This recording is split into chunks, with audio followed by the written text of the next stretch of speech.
Some kids have a really hard time saying consonants that use a lot of air, so they'll use a different consonant that's really hard called a stop instead. This is called the phonological process of stopping. Welcome to Neurodiversipedia, where we're going to talk about it.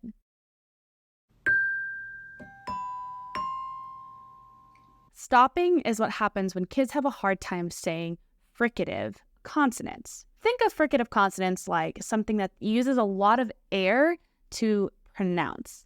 Some kids have a hard time pushing the air through their mouth in the correct way, so they'll replace it with a hard consonant, like a P. Stop consonants are P's or B's or T's or K's, whereas fricative consonants are F's and V's and S's, things like that.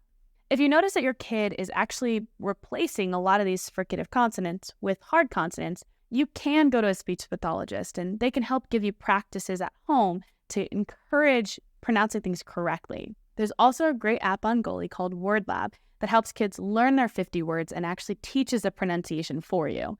That's right here if you want to check that out. The name of the game is early intervention. The faster you see that your kid is not really getting the hang of these consonants, the faster you can get them in speech therapy or work on practices at home that help them learn words correctly. Did that help you understand the term? If yes, give us a thumbs up or subscribe below. If it didn't, then leave us a comment and tell us why. What are we missing? We always want to do better.